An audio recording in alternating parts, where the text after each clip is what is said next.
On le sait, chaque projet, c'est un peu un saut dans l'inconnu. Mais comment on fait pour transformer cette incertitude en une stratégie vraiment claire? Eh bien, aujourd'hui, on va décortiquer un outil qui est simple, mais franchement puissant pour ça, la matrice des risques, qu'on appelle aussi la matrice de criticité. C'est un peu la boussole qui va nous aider à classer les menaces et à piloter le projet beaucoup plus sereinement. Allez, c'est parti, on plonge dedans. La réalité de n'importe quel projet, c'est qu'il y a toujours des imprévus. C'est ce fameux grain de sable dans l'engrenage qui vient faire dérailler les plannings, faire exploser les budgets et parfois même compromettre les objectifs. Le vrai défi pour un chef de projet, au fond, ce n'est pas d'essayer d'éviter l'incertitude. C'est impossible, mais plutôt d'apprendre à naviguer avec. Et il est une statistique tirée du rapport Wellington qui met vraiment le doigt dessus. Un tiers des chefs de projet admettent ne pas pratiquer la gestion des risques de façon régulière. Un tiers, c'est une faille énorme. Mais bon, il faut voir le bon côté des choses.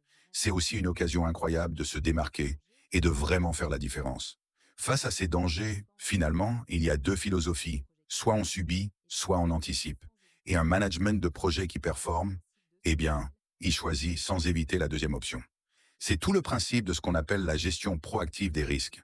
Et l'outil star de cette approche proactive, c'est justement la matrice des risques. C'est une solution d'une simplicité assez élégante pour transformer le brouillard de l'incertitude en une feuille de route super claire. Elle nous dit exactement où on doit concentrer notre énergie pour blinder le projet. La vraie force de cette matrice, elle vient de sa simplicité. En fait, tout repose sur le croisement de deux dimensions, deux questions fondamentales.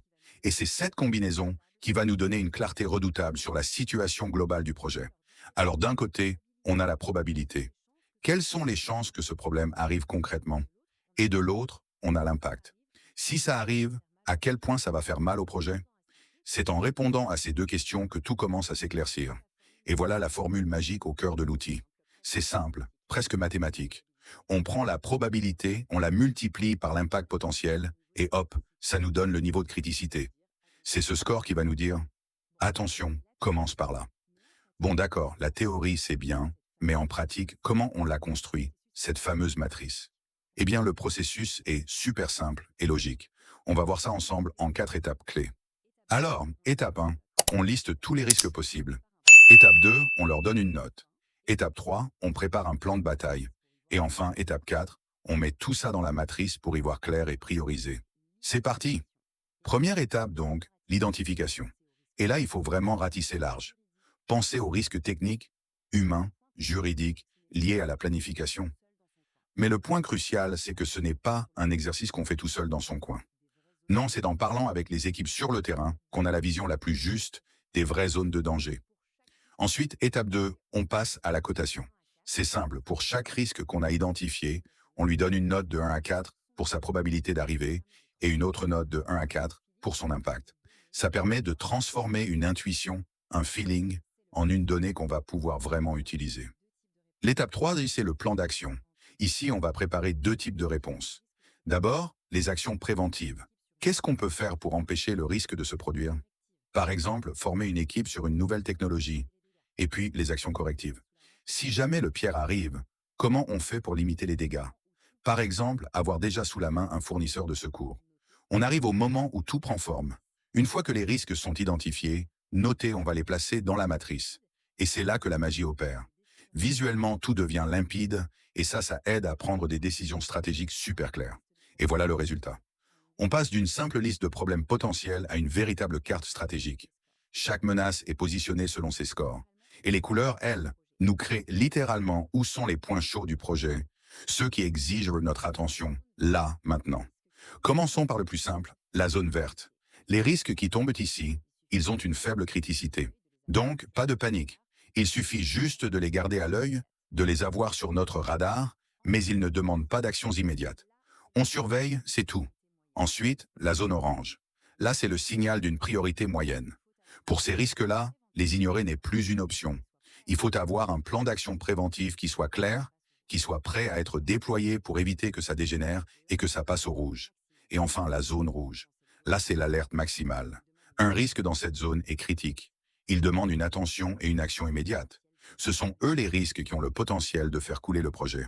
Il faut donc les traiter sans attendre une seule seconde. Avoir l'outil, c'est une chose, mais savoir s'en servir comme un pro, c'est ça qui fait toute la différence. Voyons un peu quelques bonnes pratiques qui transforment cette matrice en une véritable allié stratégique. Alors, qu'est-ce qui caractérise une bonne gestion des risques? D'abord, elle est collaborative, on l'a dit. Ensuite, elle est objective. On évite d'être trop optimiste ou à l'inverse trop alarmiste. C'est aussi un processus vivant. La matrice doit être mise à jour régulièrement. Et surtout, c'est une question de courage. Celui de regarder les problèmes en face pour mieux les maîtriser. Et à l'inverse, quels sont les pièges à éviter absolument?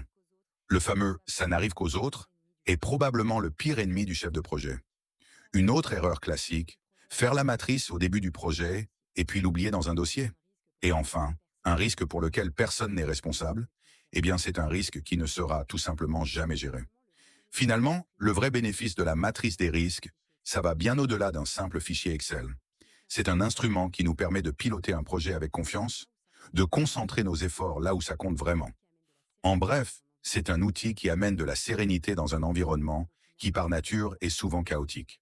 Au final, pour n'importe quel projet, la question ce n'est plus de se demander s'il y a des risques, mais bien de savoir lesquels méritent notre attention en priorité. Et cette matrice, elle donne la réponse noir sur blanc, ou plutôt en vert, orange et rouge. Le pouvoir d'anticiper pour mieux réussir, il est là à portée de main.